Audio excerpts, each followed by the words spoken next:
Hatred is a learned behavior shaped by social conditioning, fear, and anger. Welcome to day 76 of the Seek Him First Book of Mormon Challenge. We're going to talk about ongoing conflict passed down from generation to generation. In Mosiah 10, we see how the Nephites and the Lamanites have constant conflict through generational hate. They were taught by their parents to hate each other. They were taught that they were wronged, that their land was stolen, and there was moments of peace, but their anger would get stirred up again. And this is the devil working in our hearts. The devil wants contention and division. He wants us against them. He wants Democrats and Republicans. He wants men and women against each other. He wants our differences to equal hate instead of understanding.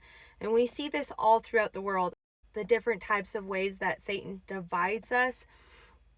But we get to choose if we want to be divided. We get to choose whether we teach our children these prejudices. I want to encourage challenging your prejudices and challenging the parts of you that want to pass down hate and division in our world.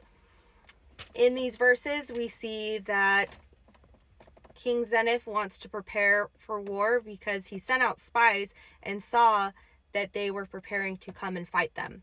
King Laman died, and his son stirred his people into anger. So they're preparing for war. The Lamanites, they were vicious, ferocious, bloodthirsty people. They had their heads shaved, they were wearing leather, they had their strongest men. The Nephites, they were gathering whoever was willing, old men, young men, put a sword in their hand. The Lamanites came and attacked them, and the Nephites came out victorious once again through God's help. But of course, in war, there is always casualty. There is always blood shed, and especially innocent blood that was shed. Christ teaches us to be like little children. Children do not have hate in their heart. That is something taught to them. Hatred is a learned behavior that is passed down and taught through generations and generations to come.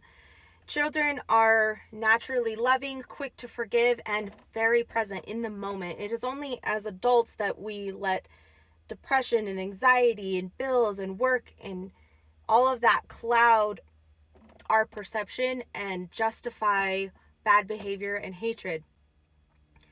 Christ teaches us to be like little children, and the devil has us justify our hatred towards our fellow men. I want to encourage my followers to look at the conflicts in their life and try to resolve them. Look at the people in your life that you need to forgive and choose forgiveness. Choose not to teach your children to hate their brethren. I encourage you to melt away any sort of resentment and grudges that you currently have in your life, because that is what Christ would want. He would want us to forgive our fellow men. Christ teaches that we must forgive all men. Only Christ gets to choose whom he will forgive and who he won't forgive. He requires us to forgive all men. That is a commandment. We don't get to just cherry pick what we want from the gospel. We are commanded to forgive all men. Why are we commanded that? I think that it's deeper than we realize. I think that carrying those chips on our shoulders, they make us ugly. I know when I am carrying resentment or hate in my heart, it makes everything in my life harder, and I just feel heavy. So if you are hurting and struggling to forgive or heal, turn to him.